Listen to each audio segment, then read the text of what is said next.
Hello दोस्तों, नमस्ते। आज हम कक्षा 12 के हिंदी अनिवार्य हिंदी अनिवार्य के एक पाठ बिहारी सप्तशती के कुछ पद जिसमें भक्ति, नीति और श्रृंगार के दोहे लिए गए हैं पर बात करने के लिए आपके साथ उपस्थित हैं बिहारी के द्वारा रचित बिहारी सप्तशती नामक एक पुस्तक जिसमें 713 दोहे लिखे गए थे। उस पुस्तक के कुछ दोहे हमारे इस पाठ्य पुस्तक में संकलित हैं, हमारे पाठ्यक्रम में चालू है और उन्हीं में से आज हमें पहले पर ही बात करेंगे। आज सिर्फ एक मात्र लिया है, उसके बाद 2-3 लगातार लेते रहेंगे ज्यादा। और ये आप ध्यान रखें कि सत्र 2020-21 के लिए है। यदि आप बाद में देख रहे हैं कभी 2-4 साल बाद में भी, तो 2020-21 के सत्र के लिए है। 21-22 के सत्र से बिहारी नामक कवि का कोई भी अंश हमारे पाठ्यक्रम में शामिल नहीं होने वाला है। अब बात करते हैं हमें इनके पहले पद की। और पहले पद में बिहारी सप्तशती के में जितने भी पद हैं उन सभी पदों का जो छंद है वह छंद कौन सा है? दोहा है। तो एक पहला दोहा हमने यहाँ लिखा है। इससे पहले हमने कल बात की थी कि बिहारी कौन से संप्रदाय में दीक्षित हुए थे, तो उनका संप्रदाय था निम्बार्क संप्रदाय। कौन से संप्रदाय में थे? निम्बार्क संप्रदाय में वो दीक्षित हुए थे। और या हम ये कह सकते हैं कि एक उसकी सदस्यता ली थी उन्होंने। अब निम्बार्क संप्रदाय में क्या होता है? राधा और कृष्ण दोनों की पूजा की जाती है, दोनों आराध्य हैं, लेकिन कृष्ण से पहले कौन है? राधा। तो राधा प्रथम है, कृष्ण वहां द्वितीय है। तो यहाँ बिहारी के द्वारा रचित इस दोहे में भी क्या होता है? इसे हम मंगलाचरण के रूप में, मंगल धन आचरण, मंगलाचरण के रूप में इस दोहे को लेते हैं। अर्थात जो भी कवि अपनी कोई रचना शुरू करते हैं, प्रारंभ करते हैं, उस प्रारंभिक दौर में, शुरुआती दौर में सबसे पहले वो अपना जो भी उनका आराध्य होता है, जिसकी वो पूजा करते हैं, जो उनका इष्ट होता है, उस इष्ट के प्रति वो अपनी भावनाएं समर्पित करते हैं। तो चूंकि हम लिखे थे अभी यहाँ कि राधा और कृष्ण और बिहारी निम्बार्क संप्रदाय में दीक्षित होने की वजह से राधा और कृष्ण की पूजा करते हैं, लेकिन कृष्ण से पहले वो किसे मानते हैं? राधा को मानते हैं। तो इनका इष्ट कौन हो गया? इनका आराध्य कौन हो गया? इनका आराध्य हम ये कह सकते हैं कि इनकी आराध्य कौन है? राधा जी हैं। और राधा होने की वजह से ये राधा को ही अपना मंगलाचरण समर्पित करते हैं। देखें क्या कहते हैं। हम सबसे पहले देखते हैं कि इसका सहस्वर वाचन। मेरी भव बाधा है रो, राधा नागरी सो, जातन की जाई परे, श्याम हरित दूती हो ये बिहारी, श्याम हरित दूती हो। यहाँ बिहारी के द्वारा राधा को समर्पित यह दोहा, इसमें इसे हम किस रूप में लेंगे? मंगलाचरण के रूप में।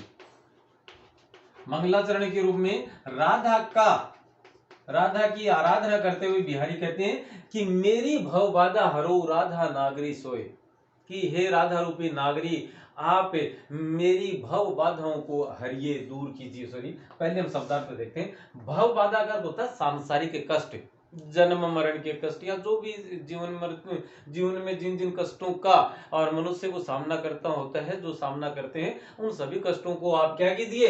हरो, मेरी भव बाधा हरो। हरो का अर्थ है अपहरण करना, जैसे हरना, दूर करना। हरने का अर्थ क्या होता है? दूर करना। राधा नागरी सोई, कि हे राधा रूपी नागरी आप मेरी भव बाधाओं को हरिए। जा तन की झाई परे, जा का अर्थ होता है जिसे, तन का अर्थ होता है शरीर, की झाई, झाई का अर्थ होता है उनका, उसकी परछाई। झाई का अर्थ हमने क्या लिखा है? परछाई, या हम कह सकते हैं जब उसका उसके दर्शन होते ही, परछाई, परे मानी पढ़ना, श्याम। अब इस श्याम में इसके श्याम के अर्थ दो निकलते हैं। श्याम शब्द के कितने अर्थ निकलेंगे? दो। पहला अर्थ इसका निकलेगा कृष्ण,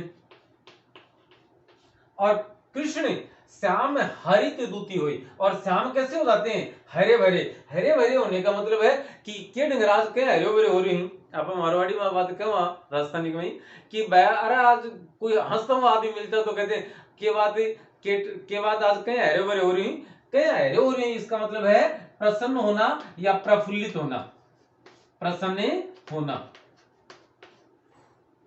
किस मेरी भवबाधा हरो राधा नागरी सोई जा तन की झाई परे श्याम हरित दुती हुई। कि हे राधा रूपी नागरी, आप मेरे सांसारिक कष्टों को दूर कीजिए, क्योंकि आप ऐसा कर सकती हैं कि आपके शरीर की परछाई मात्र, परछाई का अर्थ, आप झाई का अर्थ यहाँ पर परछाई या दर्शन लिख सकते हैं। दर्शन का अर्थ कोई साहित्यिक दर्शन नहीं, दिखाई देना, कि आपके शरीर के दर्शन होते ही, देखते ही, परछाई पड़ते ही श्याम जो है, कृष्ण जो है, वो हरे भरे प्रफुल्लित या प्रसन्न हो जाते हैं।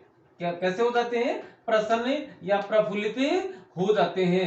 और प्रफुल्लित हो जाते हैं इसलिए आप के दर्शन मात्र से जब कृष्ण हरे भरे हो सकते हैं, तो आप सोचकर देखिए कि मेरे जीवन की जो बाधाएं हैं वो कैसे दूर नहीं होंगी।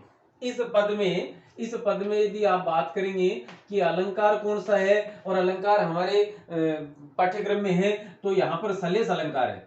कौन सा अलंकार है? सलेस अलंकार। सलेस अलंकार में क्या होता है कि किसी पद में प्रयुक्त एक ही शब्द के प्रसंग के अनुसार एक से अधिक अर्थ ग्रहण किए जाते हैं, तो वहां सलेस अलंकार माना जाता है। क्या है परिभाषा? कि जब किसी पद में किसी एक ही शब्द के प्रसंग के अनुसार अलग अलग अर्थ या एक से अधिक अर्थ ग्रहण किए जाते हैं, तो वहां सलेस अलंकार की प्राप्ति होती है अथवा सलेस अलंकार माना जाता है। अब यहां देखिएगा, श्याम शब्द एक बार आया है, एक बार में इसका अर्थ निकल गया कृष्ण। कि हे राधा रूपी नागरी, आप मेरी सांसारिक बाधाओं को दूर कीजिए, क्योंकि आप ऐसा कर सकती हैं कि आपके शरीर की परछाई मात्र से कृष्ण प्रफुल्लित हो जाते हैं, तो मेरी बाधाएं दूर हो सकती हैं। अब इसका दूसरा अर्थ लेंगे, क्योंकि सलेस में दो अर्थ निकलते हैं। हे राधा रूपी नागरी, आप मेरी सांसारिक बाधाओं को या मेरे सांसारिक कष्टों को दूर कीजिए। जा तन की झाई परत, कि आपके तन की छाया पड़ने मात्र से क्या होगा? आप दूसरा अर्थ ग्रहण कर रहे हैं, तो दूसरे में देखिए, श्याम का अर्थ वैसे काले के अर्थ होते हैं। श्याम का शाब्दिक अर्थ जो है वह तो काला होता है, और काला किसका प्रतीक माना गया है? काला दुख का प्रतीक माना गया है। कि आपके शरीर की झाई पड़ने से मेरी जो भाव बाधाएं हैं, मेरी जो सांसारिक कष्ट हैं, मेरे जो दुख हैं, वो सारे के सारे दुख किसमें बदल जाएंगे?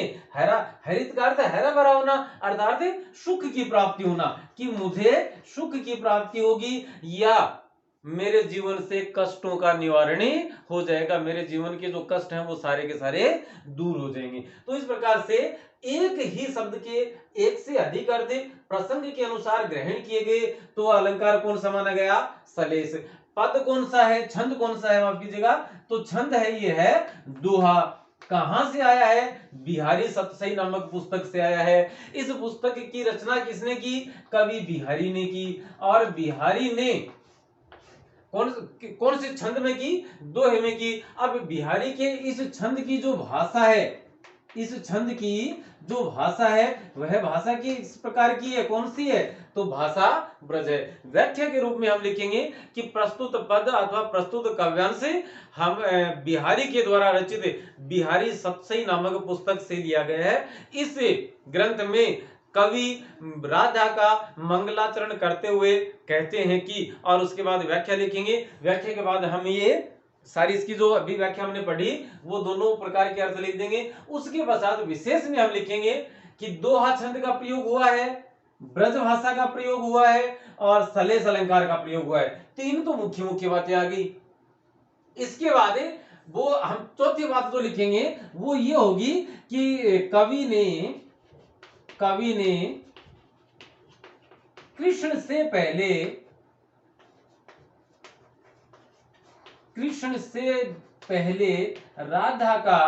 राधा की आराधना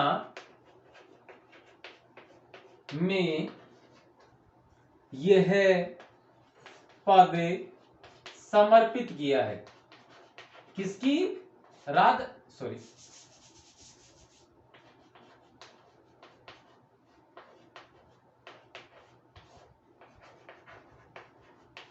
हम लिखेंगे चार विशेषताएं। यदि आप लिख देंगे तो आप बहुत अच्छे में के वाले जो खांचा है उस खांचे में जा रहे हैं। सबसे पहले दोहा छंद प्रस्तुत हुआ है, सलेस अलंकार आया है, और ब्रज भाषा आई है। और चौथा हम लिखेंगे कवि ने कृष्ण से पहले, ये प्रफुल्लित होना ये इसमें है, कवि ने कृष्ण से पहले राधा का की आराधना में यह पद समर्पित किया है, या मंगलाचरण के रूप में कवि ने और इस कृष्ण से पहले राधा को अपने भाव समर्पित किए हैं, अपना ग्रंथ समर्पित किया है। तो इस प्रकार से हम और इस पद की व्याख्या यदि पूछी जाती है तो लिखेंगे, इसका अर्थ लिखेंगे।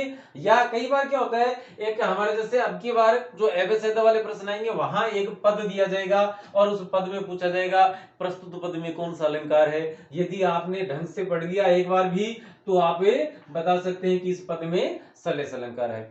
एक प्रश्न इस प्रकार का आएगा लघुत्तरात्मक कि जैसे को ये दे दिया कि सलेस अलंकार की परिभाषा लिखते हुए या परिभाषा उदाहरण सहित लिखिए। तो परिभाषा तो क्या लिखेंगे, जब किसी पद में कोई एक शब्द एक बार प्रयुक्त होता है लेकिन प्रसंग के अनुसार उसके अलग अलग अर्थ ग्रहण किए जाते हैं तो वहां सलेस अलंकार माना जाता है। और उत्तर में उदाहरण के रूप में आप ये लिखेंगे मेरी भव बाधा हरो, ये प्रस्तुत कर देंगे तो कोई वजह नहीं कि परीक्षक आपके नंबर्स में, आपके अंकों में कोई कटौती करे।